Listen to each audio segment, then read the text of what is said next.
tutte, ben ritrovati e ovviamente ben arrivati ai nuovi iscritti al canale.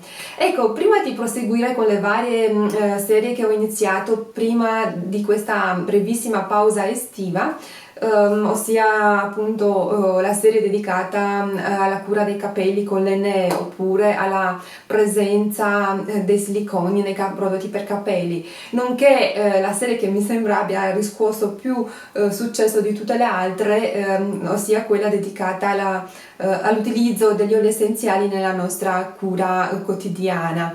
Ecco, prima di proseguire con queste serie, quindi se non vi siete ancora iscritti al canale fatelo adesso, proprio per non mancare i prossimi video.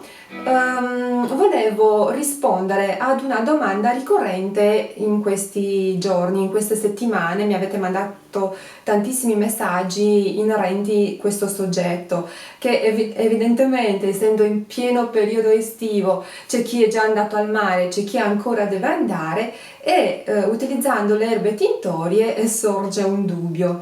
Ma posso andare in tranquillità al mare, fare il bagno oppure in piscina e non rischiare di ritrovarmi la pelle macchiata oppure l'asciugamano macchiato, fare qualche brutta figura con il costume da bagno macchiato? Ebbene, io ovviamente vi posso riportare quello che è l'esperienza che io ho maturato in questi 7 anni che utilizzo l'Enée.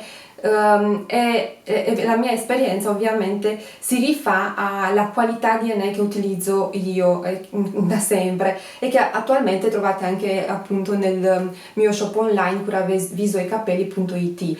Quindi io posso dirvi quello che ho riscontrato, cioè quello che io faccio proprio per evitare questi episodi spiacevoli utilizzando questa qualità di Enée, perché vi ricordo ci sono varie tipologie di Enée in giro e in più c'è anche l'Enée con il picramato che scaricano un poco.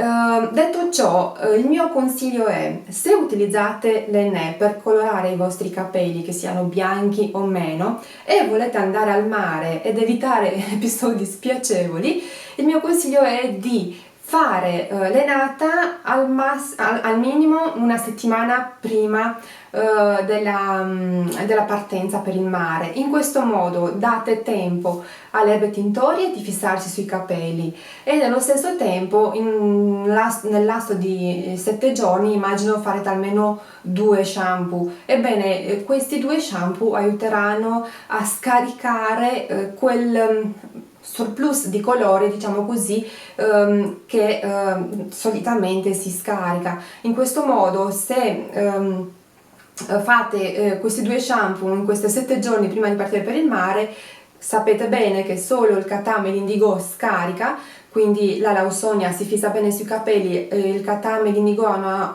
avuto tempo di fissarsi sul capello e scaricherà quella quantità in più durante questi 2 shampoo. Nel momento in cui andate al mare, ovviamente magari c'è qualche capello che lo sapete che ogni capello è a sé, quindi che magari scaricherà ancora, ma sarà veramente diciamo una quantità talmente minima che insomma passerà inosservata. Al più diciamo, se proprio succede, vi assicuro che né la pelle né il costume rimane macchiato. A me praticamente con questa qualità di Enée che utilizzo da sempre, per dire, non mi è mai successo neanche di macchiare il cuscino, la fodera del cuscino su cui dormo, anche se magari sudo, non mi è mai successo. Quindi veramente la qualità spesso fa la differenza. In più, se utilizzate degli oli protettivi solari quando andate al mare, ricordatevi che l'olio di solito si utilizza negli impacchi per aiutare a scaricare la Lawsonia.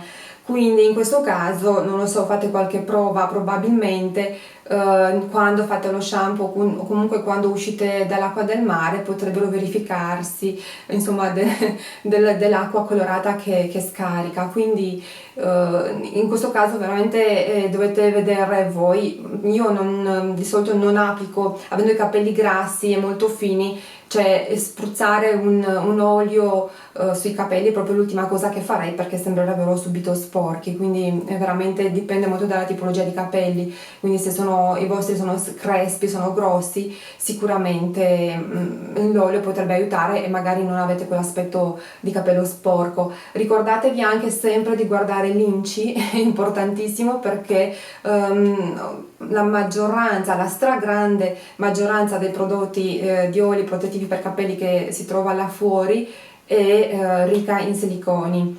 E se utilizzate per una settimana, 2 settimane sui vostri prodotti, sui vostri capelli, prodotti che contengono siliconi, quando ricomincerete a fare l'acné, non vi lamentate se poi vedete che non aderisce come aderiva prima, perché il silicone firma il capello. Vi lascio comunque il link all'ultimo tutorial che ho fatto proprio dedicato alla presenza dei siliconi nei prodotti dei capelli e gli effetti che questi riscontrano, hanno sui capelli, e in questo modo purtroppo anche l'acné riuscirà ad attaccare meno, diciamo così, a legare meno con la cheratina, proprio perché incontrerà il film del silicone che in queste 2 settimane si è depositato sopra.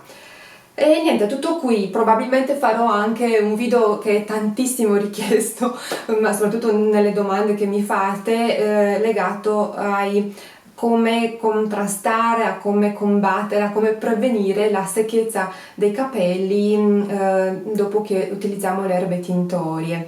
Quindi se non volete perdere questo video e neanche i prossimi video, ricordatevi di iscrivervi al canale. Se questo video vi è tornato utile, grazie se volete lasciare un like, e noi ci vediamo nel prossimo tutorial. Ciao!